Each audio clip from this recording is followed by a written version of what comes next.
join me and welcome two persons from Tobii Dynavox that both has a story to tell, Meher Jamil och Erika Lempke. Woohoo!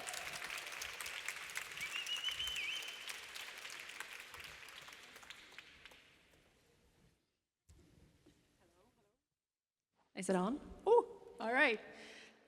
We are truly honored to be here today, surrounded by so many inspiring women. My name is Erika Lempke. I'm the product area lead for communication software at Tobii Dynavox. If you had asked me 12 years ago where I would be today, I would never have predicted it. Because I didn't start in tech. I was actually a trained speech and language therapist. And I had a turning point in my career where I realized that was not necessarily the path I want to stay on or had to stay on. So I had to set up a new goal, preferably combining my skills with my love for technology.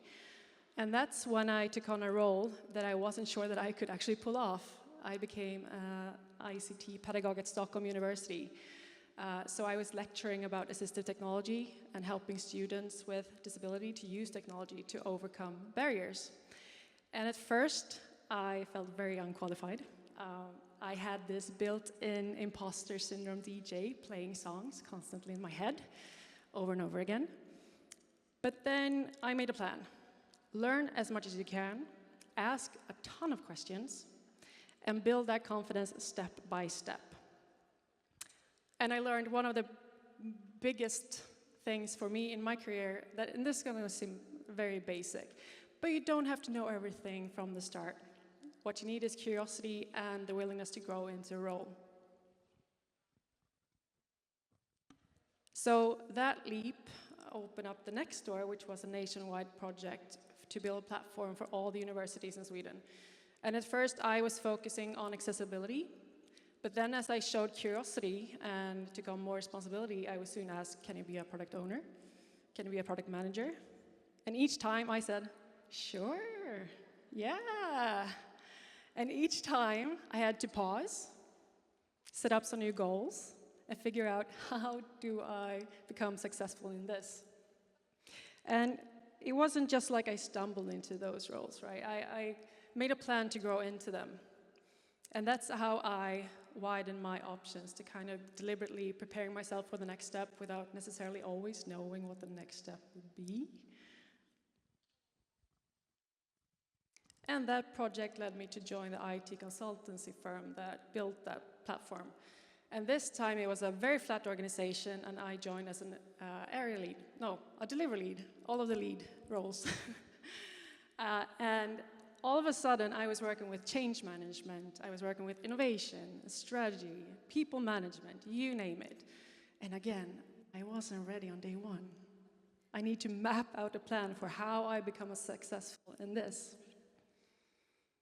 And that's when I learned another important lesson. So opportunities will come, if not today, then maybe tomorrow, but you need to be ready to grasp them. And readiness is something that you can build through continuous upskilling and reskilling. And all those years ago, I wasn't sure that I would end up at a place like Tobii Dynavox, where my education, my experience, and my love for technology would all serve a greater purpose to help people with disability. So it was like a coming full circle moment for me, going there. So if there's one thing my career has taught me, is that careers are not straight lines, right? They're made out of leaps, risks, and intentional steps. So basically, movements, plans, where you set yourself a goal and grow into it. So where you say yes and shape your own path. Thank you.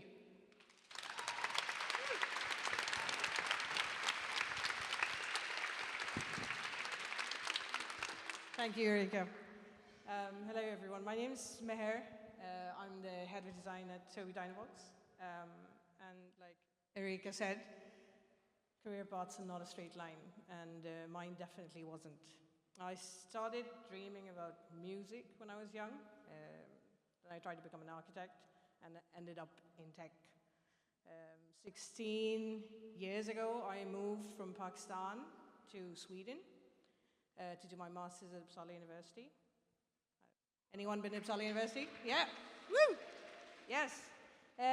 What a fantastic town for students. I made so many friends from all over the world. Spent a lot of late nights at Nations and partied in Flugstad. Questioned my life choices as well. But, you know, I didn't really feel like I belonged yet. I didn't plan to stay in Sweden. But a part of me felt Swedish. Very hard to explain that. A part of me felt Pakistani. And a part of me didn't feel like anything. Some weird space in the middle which really shaped who I am today. I got a temp job in Uppsala in a big company. I didn't think that I would work for a big company. I was very idealistic and young. But I was like, okay, I'll make some money. It's fine. It wasn't in design, it wasn't in UX, but it was a web content manager. Not a dream job for me, but I did it. 6 months later, the contract ended, and I thought, okay, now I'm ready for a design job. I'm going to put everything into it. I wanted to stay here, and I wanted to make sure that I get my dream job. I applied to hundreds of jobs. For a year or so, I got nothing but rejections in the shape of automated emails, silence. It was very, very hard and discouraging. I wasn't really sure what to do, but I am Pakistani, we're persistent. So I was like, okay, I'm just gonna hang about and see what I can do.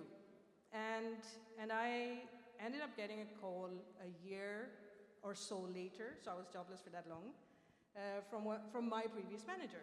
And I was back to web content. I ended up learning so much because I didn't stick to that box by force in some ways, but I learned about e-commerce, I learned about enterprise architecture, things you don't learn at uni. I think sometimes you think universities prepared you for everything. It really doesn't. The job market is its own world. But what I started doing was that I started sneaking design and UX into conversations within my role. And 3 years in, I landed a promotion and I became a UX and content strategist, whatever that means. And I kept going, but I had an amazing manager, a woman, a brilliant woman who mentored me, showed me my strengths that I couldn't see. She convinced me to go into leadership. And I didn't think that I could do it, but I landed there. I got the opportunity to build my first team, and that was it. That was the beginning. It was an amazing experience. Like Erika said, imposter syndrome constantly. It doesn't leave you no matter how long you're there. I navigated my way through biotech, fintech, all the techs. Now I'm in medtech, and today I lead design at Tobii Dynavox. And this is the most special thing I've done in my life. It's purposeful in ways that is hard to explain unless you work there. I'm serving a neglected community. I'm not a savior, but it's something that I'm really proud to do. I'm building the first product design team. And if you're wondering, your path, is it going to lead you to your dream role? I can say it can. And it doesn't matter who you are, even if you're an immigrant, a woman, or you've had many, many rejections. It's okay to dare to change your path. I know it's scary, I know it's messy, but that's where the meaningful work happens. Keep daring. Thank you.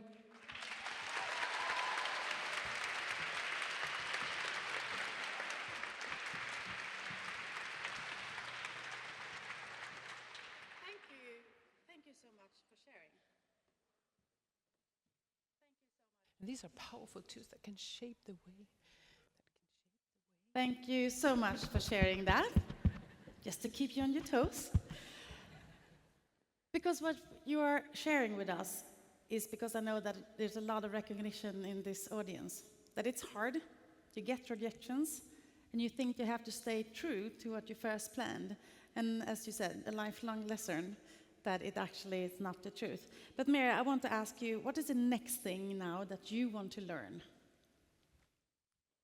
Embarrassingly, I still don't speak fluent Swedish.